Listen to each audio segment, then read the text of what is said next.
네, 지난주에 저는 우리의 그런 싸움에 하나님을 동원하는 것이 아니라 하나님의 싸움에 우리가 좀 참전해야 된다. 이기는 싸움에 참전하자. 그런 말씀을 드렸습니다. 오해하지 마실 것은 우리 인생의 그런 다양한 싸움이 중요하지 않다는 말은 절대로 아닙니다. 그것이 중요하지 않다는 것이 아니라 우리의 싸움을 하나님의 싸움으로 변화시키는, 또 업그레이드하는 그런 지혜와 성숙이 필요하다. 그런 말씀으로 이해하시면 되겠습니다. 하나님, 우리 아들, 딸 어떻게 하든 탁월한 사람 되게 해주십시오. 성공한 사람 되게 해주십시오. 이런 기도에서 하나님, 우리 아이들 어떻게 하든 하나님의 손에 붙들려서 하나님이 멋지게 사용하시는 인생 되게 해주십시오. 이런 변화가 필요하다는 거죠. 하나님, 돈 잘 벌게 해주십시오. 이번 사업 성공하게 해주십시오. 이번 계약 따나게 해주십시오. 이런 기도에서 하나님, 저를 가난하게 하시든 부하게 하시든 어쨌든 제 인생이 하나님 때문에 당당하게 해주십시오. 제가 주님 나누고 베푸는 그런 삶을 살 수 있도록 하나님 도와주십시오.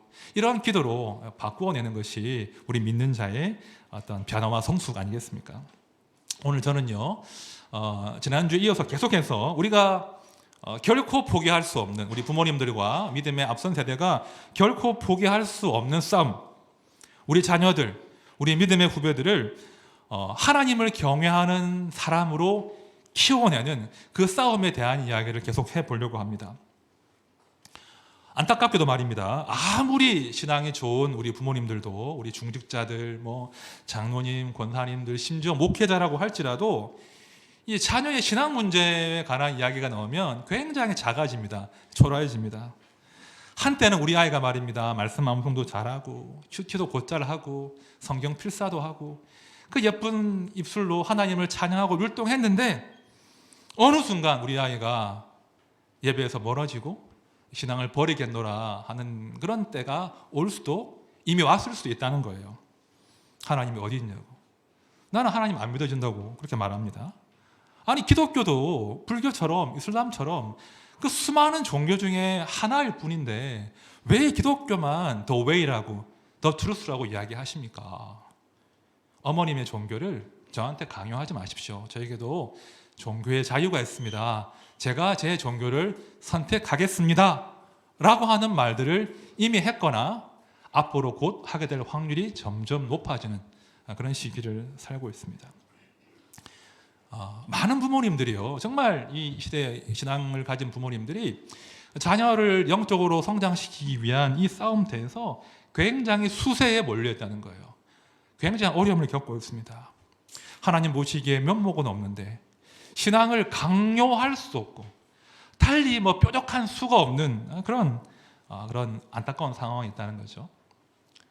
마치 오늘 사무엘상 17장 본문에서 블레셋 앞에서 두려워하고 숨고 도무지 싸울 엄두를 내지 못하는 그런 이스라엘의 모습이 오늘날의 우리 믿는 부모님들 혹은 믿음의 선배 세대의 모습이 아닌가, 그런 묵상들을 제가 해보았습니다. 오늘 저는요, 사실 우리 부모님들 혹은 신앙의 선배 세대들에게 부담을 주고 싶은 마음 하나도 없습니다. 대신 저는 오늘 여러분들을 격려하고 싶어요. 여러분들 지나치게 기가 죽어 있는데 제가 격려해드리고 싶습니다. 우리가 우리의 자녀들을, 우리의 손주들을, 우리 후배들을 하나님의 사람으로 키워내고자 하는 이 전투가 실상은 우리의 싸움이 아니라는 걸 아셔야 돼요. 이 싸움 누구 싸움입니까? 하나님의 싸움이에요. 우리 하나님이 누구보다 우리 자녀들을, 믿음의 다음 세대를 하나님의 세대로 키워내는 것에 지대한 관심이 있으신 거예요. 하나님이 참전하시는 전투예요. 이기는 전투예요. 오늘 우리가 비록 현재 수세에 몰려있는 것 같으나 이 싸움 반드시 이긴다, 우리에게 소망이 있다, 이런 믿음을 갖는 시간 되시기를 바랍니다. 자, 오늘 사무엘상 17장 말씀을 보시면요, 이 다윗이 골리앗과 이제 소위 1대1로 싸움을 하기까지 많은 과정을 거칩니다. 그 앞에 장애물들이 참 많았어요. 쉽게 말하면 사람들이 다 다윗을 말렸죠. 너 무슨 소리 하냐? 너 지금 무모한 싸움이야. 너 골리앗과 싸울 수 없어 라고 하는 장애물들을 거쳐서 나중에 다윗이 골리앗과 싸우거든요. 우리가요, 믿음의 선한 싸움, 하나님의 선한 싸움을 싸우고자 하려면요, 반드시 우리의 사기를 꺾고 우리 앞을 가로막는 장애물들이, 걸림돌이 반드시 항상 늘 등장한다는 거예요. 알고 대비하셔야 돼요. 반드시 우리 선한 싸움은 우리의 싸움을 꺾으려 하는 장애물들이 존재한다. 오늘 말씀 가운데 다윗이 마주했던 장애물들을 살펴보고요, 우리 또한 그런 장애물들을 어떻게 통과할 것인가 함께 이야기해 보겠습니다. 자, 다윗이 오늘 본문 가운데 만난 첫 번째 장애물은요, 큰형 엘리압의 분노였습니다. 자, 28절 말씀 우리 다 같이 읽어보겠습니다. 시작. 큰형 엘리압이 다윗이 사람들에게 하는 말을 들은지라 그가 다윗에게 노를 바라여 이르되 내가 어찌하여 이리로 내려왔느냐, 들에 있는 양들을 누구에게 맡겼느냐, 나는 내 교만과 내 마음의 완악함을 아노니 내가 전쟁을 구경하러 왔도다. 굉장한 분노의 감정을 넣어서 읽으셔야 돼요. 엘리압이 굉장히 분노했습니다, 막내 동생에게. 우리가요, 이 엘리압의 그 분노에 깔려있는 그 근본 감정을 좀 이해할 필요가 있는데요, 왜 이렇게 분노했는가? 자, 오늘 본문 바로 앞장인 사무엘상 16장을 보시면요, 사무엘 선지자가 이스라엘의 새로운 왕을 세우기 위해서 이새의 가문을 방문했어요. 그리고 사무엘이 엘리압을 만나는 장면이 묘사되어 있거든요. 제가 읽어볼게요. 그들이 오매, 이새 아들들이 온 거예요. 사무엘이 엘리압을 보고 마음에 이르기를 여호와의 기름 부으실 자가 과연 주님 앞에 있도다 하였더니 여호와께서 사무엘에게 이르시되 그의 용모와 키를 보지 말라. 지금 이새 아들들이 우르르 몰려왔어요. 근데 누가 사무엘의 시선을 사로잡습니까? 엘리압. 딱 보자마자 용모가 상당했던 것 같아요. 키가 컸던 것 같아요. 그러니까 사무엘의 속으로, 와, 엘리압이야말로 하나님이 세우실 왕이 분명해 라고 그 선지자가 단정할 정도로 엘리압은 탁월한 용모와 키를 가진 그런 멋진 청년이었습니다. 엘리압도 알았겠죠, 자기 잘생긴 거. 나는 잘생겼어, 나는 키도 크고 나는 능력도 있고 나는 뭔가 할 수 있을 거야 라고 하는 자신감, 자존감으로 똘똘 뭉친 청년이 바로 엘리압이었어요. 그런데 이 엘리압이 지금 어디에 참전했습니까? 이 골리앗과의 전투에 참전했는데 막상 골리앗이 등장하니까 요즘 말로 현타가 와버린 거예요. 현타가 뭔지 아시죠? 네, 뭐의 약자인 줄 아십니까? 현실 자각 타임이래요. 현실 자각 타임. 엘리압이 현실을 자각하는 시간을 자기에게 막 실망하는 거예요. 와, 나는 키도 크고 용모도 준수하고 뭔가 대단한 사람인 줄 알았는데 골리앗과 상대를 할 수 없거든요. 감히 골리앗과 겨룰 만한 용기도 내 안에 없거든요. 그러니까 엘리압이 현타가 오면서 자기에게 실망하는 거예요, 지금. 근데 그 실망을 어디에 푸는 거예요? 막내 동생에게 푸는 거예요. 너 무슨 소리 하냐? 이 형도 말이야, 이 멋지고 잘생긴 형도 지금 골리앗 앞에서 쩔쩔매는데 니까지 이렇게 뭐라고 지금 싸운다는 거냐? 하면서 엘리압이 다윗에게 분노한 겁니다. 자, 이 분노의 근본 감정은 사실 낙담이에요. 자기에게 실망한 것을 동생에게 분노로 표현한 것이고요, 사실은 그 분노마저도 자기에게 대한 실망과 분노예요. 아, 내가 이것밖에 안 되는 사람이었네, 내가 별것 아니네, 현실로 나와보니까 나는 아무것도 아니네 라고 하면서 그 현실 가운데 자기에게 분노하고 다윗에게 지금 분노하는 것입니다. 여러분, 우리가 주를 위해서 어떤 선한 싸움을 싸울 때요, 반드시 우리를 꺾으려고 하는 이 낙담과 분노라는 장애물이 온다는 것들을 기억하셔야 돼요. 그죠? 내가 주를 위해 뭔가 결심하고 우리 아이들을 뭔가 좀 잘 키워보려고 하는 결심이 크면 클수록, 또 자신감이 크면 클수록 현타가 올 때, 내 뜻대로 되지 않을 때, 그때 낙담하고 분노할 때가 많다는 거예요. 우리 신앙의 부모님들, 우리 자녀들에게 분노할 때 많으시죠? 너 왜 예배 안 드리고 말이야 지금 그러고 있니? 너 왜 인생 그렇게 살아? 분노하실 때가 오죠. 아무도 안 하십니까? 훌륭하십니다. 분노할 수 있어요. 그런데 아십니까? 그 분노가 말입니다. 우리 모두가 다 하는 분노 아닙니까? 내 기대한 만큼 아이들이 따라와 주지 않을 때, 신앙적인 생활을 하지 않을 때 분노할 수도 있거든요. 그런데 그 분노는요, 사실 우리 아이들이 하나님을 보지 못하게 가로막는 걸림돌이 될 수 있음을 기억하셔야 돼요. 이 신앙의 문제는 우리 아이들과 하나님 이 둘 사이, 두 인격 사이의 문제인데, 부모님이 분노로 개입하는 순간 아이들은 하나님은 하나도 보이지 않고 성내는, 분노하는, 나에게 실망하는 엄마와 아빠와 할아버지, 할머니만 보인다는 거예요. 그러니까 나와 하나님과의 씨름이 있어야 되는데 하나님은 쑥쑥 사라져버리고 부모님과의 갈등으로 이 전쟁의 양상이 바뀌어 버린다는 거예요. 여러분, 우리가 선한 싸움을 할 때요, 이 분노라고 하는 장애물들 아주 조심하십시오. 혹시 내가 명분은 있지만 이 분노함으로 인해서 우리 아들, 딸들이 오히려 하나님께 나아가는 길이 막히지 않는지 아주 조심하셔야 됩니다. 이거 분노할 것이 아니라, 낙담할 것이 아니라 그 현실이 아닌 하나님을 보는 눈들을 저희가 키워야 되는 것이죠. 두 번째입니다. 자, 다윗을 가로막은 두 번째 장애물은 또 다른 인물이죠. 사울의 패배주의와 무기력입니다. 자, 본문 33절 우리 같이 읽어보겠습니다. 시작. 사울이 다윗에게 이르되 내가 가서 저 블레셋 사람과 싸울 수 없으리니 너는 소년이요 그는 어려서부터 용사임이니라. 자, 지금 사울이 아주 단정하고 있어요. 너는 가서 저 블레셋 사람과 싸울 수 없다. 너는 어린 아이고 저 골리앗은 나면서부터 용사로, 싸움쟁이로 훈련된 사람이야 라고 지금 이제 판단하고 있는 거죠. 아마 사울은요, 그 골리앗 연구를 상당히 했을 거예요. 이 골리앗이 무려 40일 동안 앞에 나와가지고 싸우자 했잖아요. 얼마나 연구했겠어요. 얼마나 분석했겠어요. 저 녀석에 분명 약점이 있을 텐데 어디를 파고들면 될까? 막 엄청 40일간 연구했을 거예요. 자, 그런데 그 연구의 결과가 뭡니까? 우리는 그와 싸울 수 없다예요.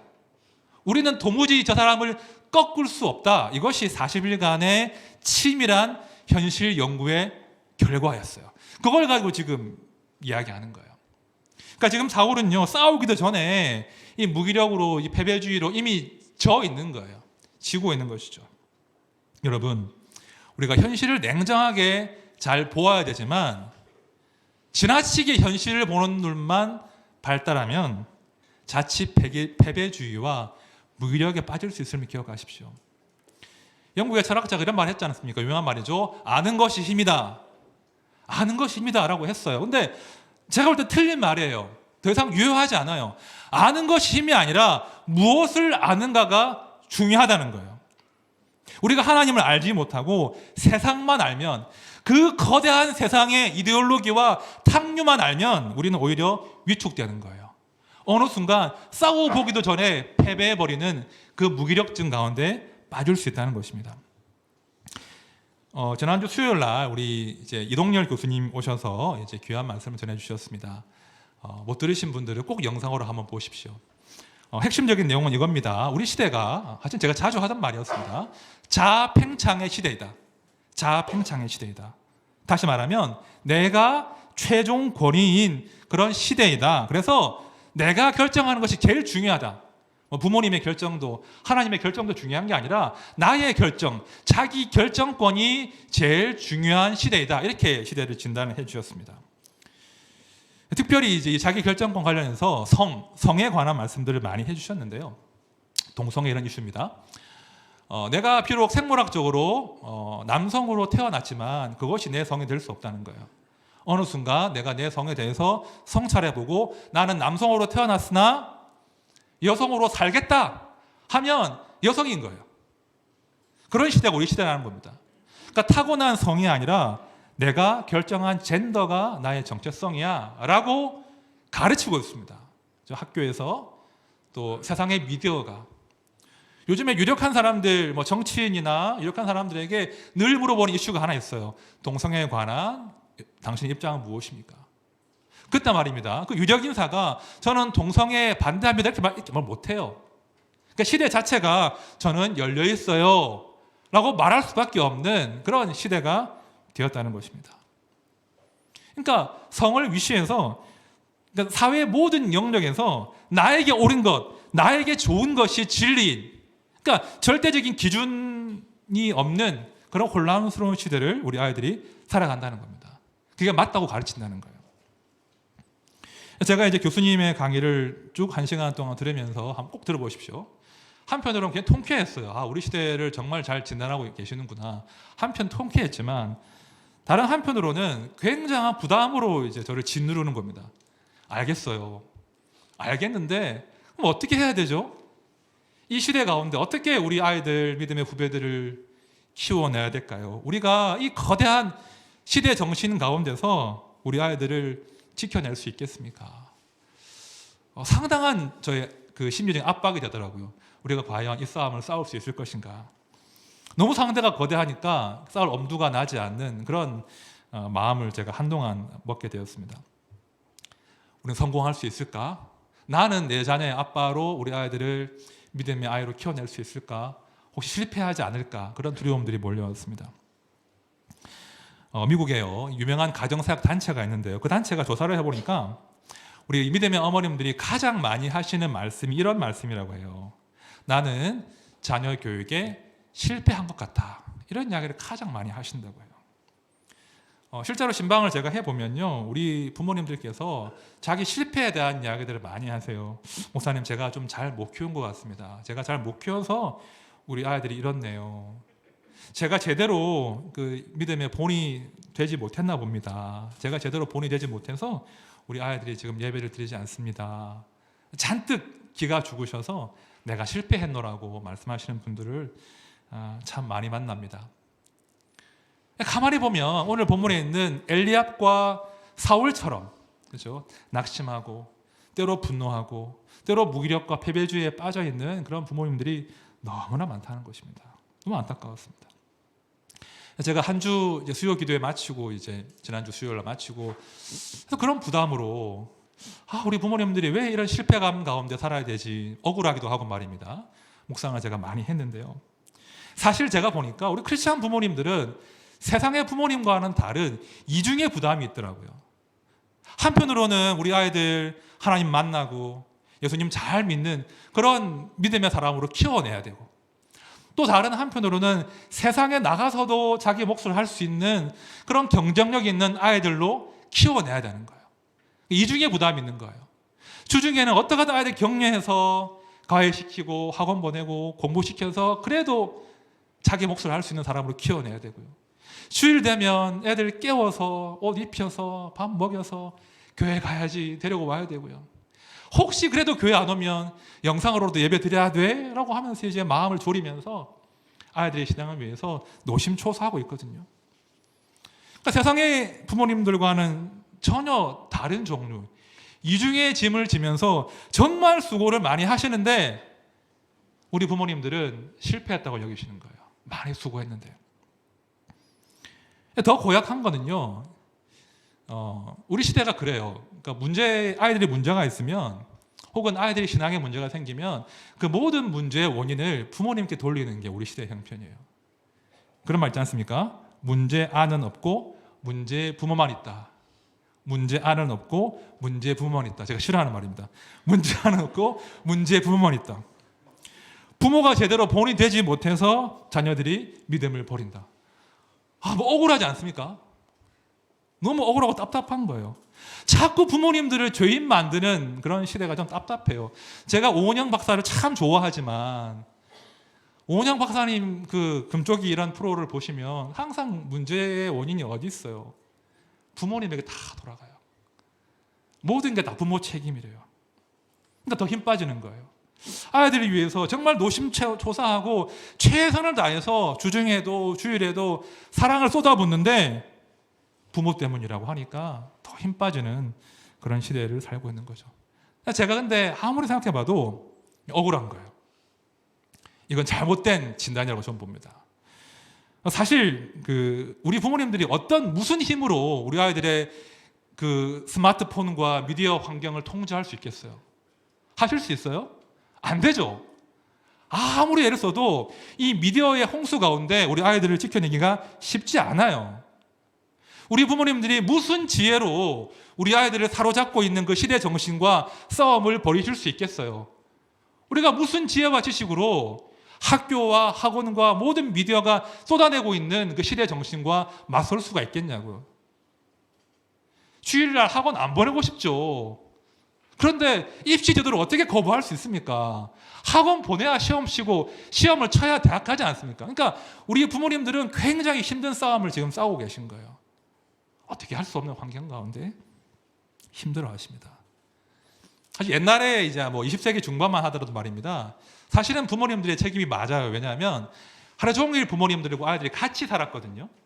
같이 농사 짓고 같이 가내 수공업하고 그러는 시절이었는데 이 산업이 발달하고 도시가 만들어지고 그러면서 이제 아침에 눈 뜨면 아버지 어머니들은 공장으로 가시고 회사로 가시고 우리 아이들은 학교와 학원이 맡아 키우는 그런 시대가 되어버렸거든요. 그러니까 기본적으로 우리 시대는 부모님들이 아이들과 함께할 시간 자체를 보장해주지 않는 그런 힘겨운 시대가 되었다는 거예요. 저만 해도 이제 아들이 하나인데 얼마나 귀하겠어요. 아들이 하나인데. 근데 그 아들하고 진지하게 인생에 대해서 뭐 삶에 대해서 대화를 나눌 수 있는 시간이 없어요. 정말 제가 작심하고 오늘은 아들과 대화를 해봐야지라고 하지 않으면 단 5분도 단 10분도 아들과 마주 앉아서 진지한 대화를 할 수 없는 것이 우리 시대의 형편이라는 거예요. 그나마 시간이 좀 나면 집에서 뭐 합니까 아이들? 폰 쳐다보고 있잖아요. 그죠? 그나마 시간이 나도 미디어와 스마트폰이 우리 아이들을 지금 양육해버리는, 지배해버리는 그런 시대를 살고 있는 거예요. 너무나 부모님들이 애를 쓰지만 불가항력인, 그죠? 한 부모의 역량만으로는 상황들을 역전시킬 수 없는 그런 수세에 몰려있는 우리의 형편입니다. 자, 그러다가 문득 걱정이 되는 거예요. 야, 이러다가 정말 우리 아들, 딸 예수 없다고 믿음을 저버리지는 않을까. 목사는 제가 제일 고민이에요. 이러다가 우리 아들이, 특히 우리 아들이 걱정돼요. 우리 아들이 하나님이 없다고 아빠가 믿는 하나님 나 안 믿겠다고 하면 어떡하나. 그런 두려움들이 막 몰려올 때가 한 번씩 있습니다. 그러니까 뭐가 문제인지 시대에 대한 분석은 이루어지는데 그럼 대안이 뭐냐, 어떻게 해야 되냐라고 질문을 던지면 답답해지는 게 우리 부모님들의 딜레마라는 거죠. 제가 이런 고민 가운데 지난 수요일 이후로 시간을 보내다가 마가복음 9장의 한 스토리가 탁 떠올랐습니다. 마가복음 9장이요. 마가복음 9장을 보면 한 아버지가 등장해요. 그런데 그 아버지의 아들이 병들었어요. 보통 병이 아니라 귀신이 들린 거예요. 그래서 이제 얼마나 아버지가 속이 타겠습니까? 이 아들의 병을 낫게 하려고 용하다는 의원들, 랍비들을 다 찾아다녔겠죠? 낫지를 않는 거예요. 마침내는 예수의 제자에게 찾아왔는데도 낫지를 않는 거예요. 귀신을 몰아내지 못하는 거예요. 자, 그런 가운데 이 아버지가 예수님께 이런 말을 합니다. 자, 들어보십시오. 귀신이 자기 아들이죠. 그를 죽이려고 불과 물에 자주 던졌나이다. 그러나 무엇을 하실 수 있거든 우리를 불쌍히 여기사 도와주옵소서. 그러나 무엇을 하실 수 있거든 우리를 불쌍히 여기사 도와주옵소서. 여러분, 아버지의 이 말은요, 그 믿음의 청원이 아니에요. 믿음의 청원이 아니라 아주 깊은 무력감 가운데, 패배주의 가운데 하는 말이에요. 주님, 안 되더라고요. 낫지 않더라고요. 혹시 예수님 뭔가 하실 수 있으면 뭐라도 해보십시오. 그런 무력감 가운데 지금 청원하고 있는 거예요. 자, 그러자 우리 예수님께서 호통을 치십니다. 자, 그 다음부터 함께 읽어보겠습니다. 시작. 예수께서 이르시되 할 수 있거든이 무슨 말이냐, 믿는 자에게는 능히 하지 못할 일이 없느니라. 예수님이 너의 믿음이 없다고 지금 호통을 치시는 거예요. 할 수 있거든이 무슨 말이냐, 믿는 자에게는 능히 하지 못할 일이 없다 라고 호통을 치시고요. 아버지가 소리치죠. 저희 믿음 없는 것을 도와주십시오. 그 아이가 낫습니다. 나중에 제자들이 물어봐요. 예수님, 왜 우리들은 저 아이에게 들린 귀신을 몰아내지 못했습니까? 이런 답을 하십니다. 이르시되 기도 외에 다른 것으로는 이런 종류가 나갈 수 없느니라. 이르시되 기도 외에 다른 것으로는 이런 종류가 나갈 수 없느니라 하시니라. 여러분 잘 보십시오.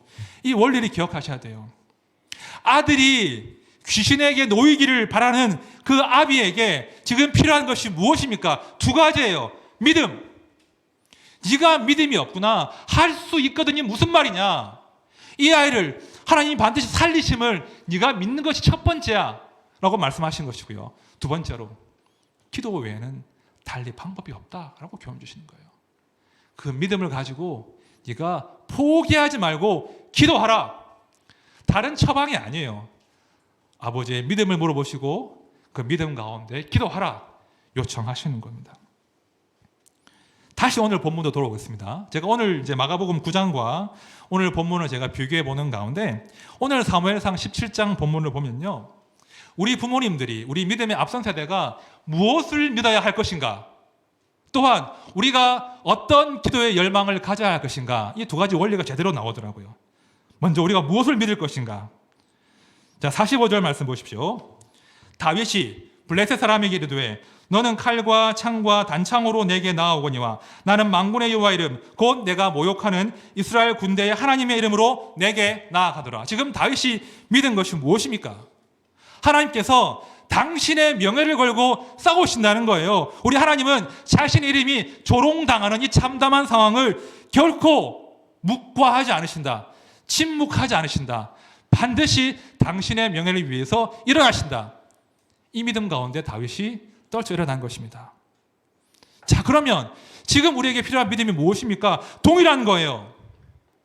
우리 아이들요, 중학교, 고등학교 올라갈수록 믿는 친구들 점점 줄어듭니다. 내가 교회 다닙니다. 말하기 점점 힘들어지는 시대입니다.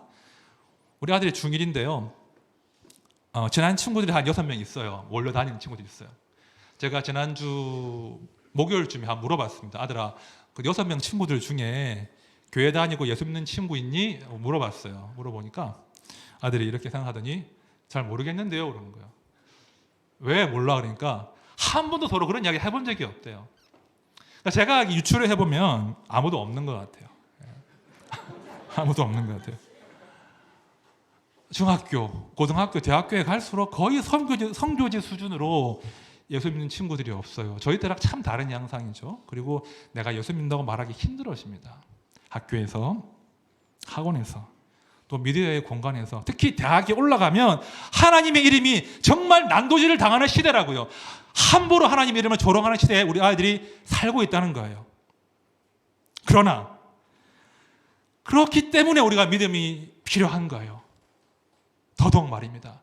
지금 비록 하나님을 조롱하는 시대 가운데 우리 아들, 딸들이 살아가고 있지만 우리 시대의 정신이 함부로 하나님의 이름을 조롱하고 있지만 하나님 반드시 우리 시대 정신의 그 허구와 한계들을 명명백백히 드러내실 것이다.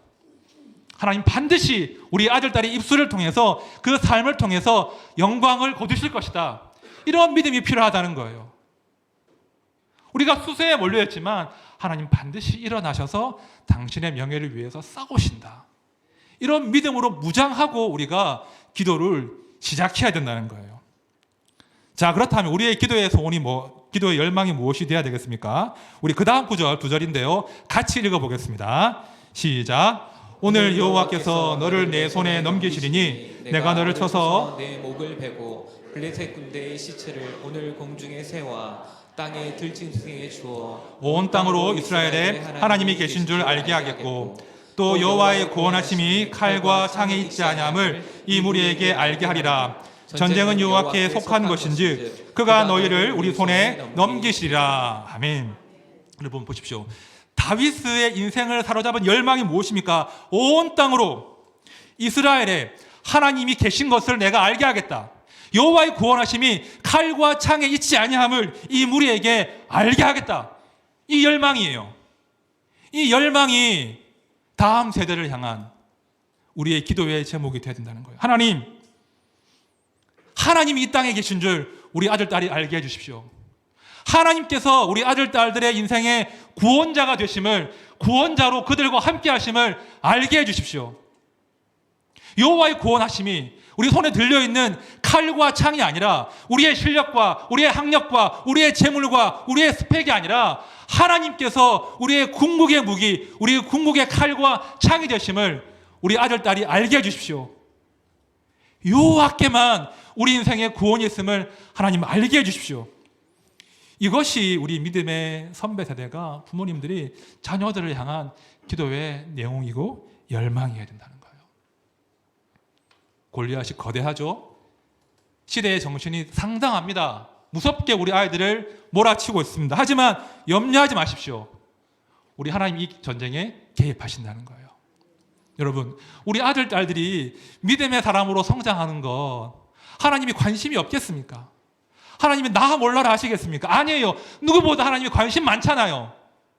우리 아들, 딸들이 우리 믿음의 가정에 주신 선물들이 하나님의 사람으로 성장하는 것, 하나님을 경외하는 사람 되는 것, 누구보다 하나님의 관심사이고 하나님의 치열한 전쟁터인 거예요.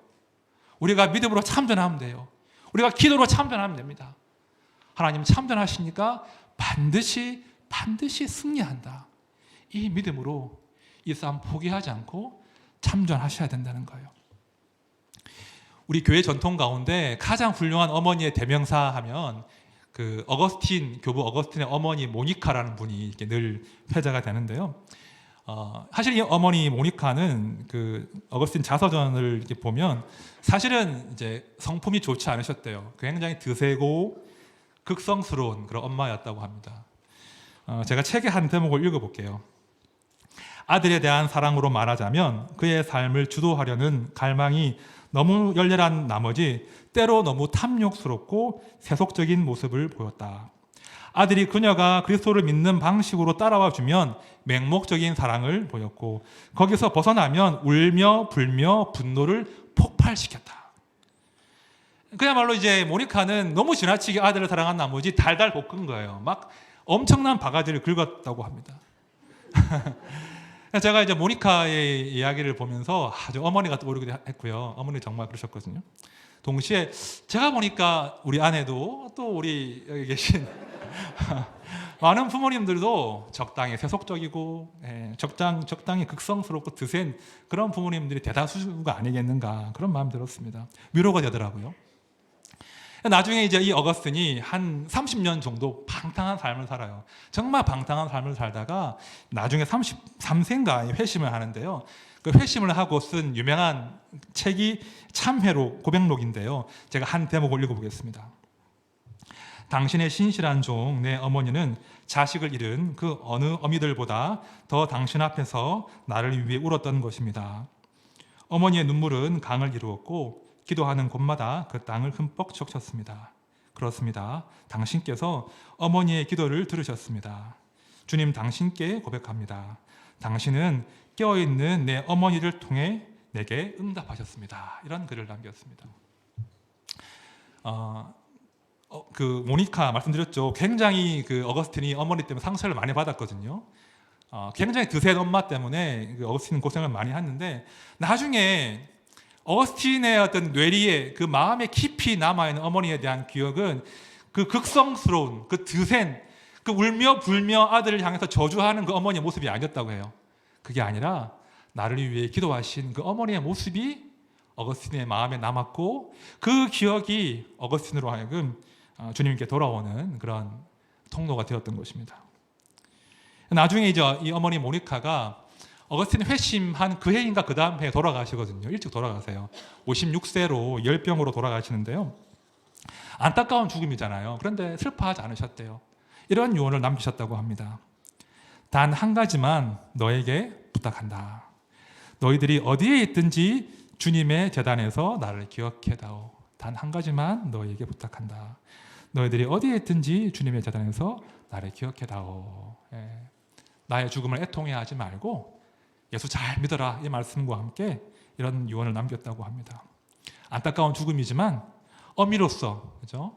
자신의 소임을 다 하고 행복하게 평안하게 눈을 감았다고 합니다. 이제 말씀을 정리하고 싶습니다. 너무나 고생이 많으십니다. 이 땅에서 예수 믿는 사람으로 사는 것 더해서 예수 믿는 부모로 산다는 것은 여간 고생이 아니에요. 치열한 싸움이었습니다. 그러나 저는 오늘 본문의 32절의 말씀으로 여러분들을 격려하고 싶습니다. 잘 들어보십시오. 다윗이 사울에게 말하되 그로 말미암아 사람이 낙담하지 말 것이라. 주의 종이 가서 저 블레셋 사람과 싸우리이다. 그로 말미암아 사람이 낙담하지 말 것이라. 주의 종이 가서 저 블레셋 사람과 싸우리이다. 지금 여러분, 이 다윗이 예표하는 인물이 누구겠습니까? 예수님이에요. 여러분 기억하십시오. 우리는 다윗 될 수 없어요. 우리는 영웅이 아니에요. 우리는 다 모자란 사람들이고 연약한 부모예요. 하지만 그 골리앗 때문에 낙담하지 말아라. 내가 가서 너희와 함께 싸우겠다는 분이 계십니다. 누구십니까? 우리 예수님이세요. 그분을 믿으십시오.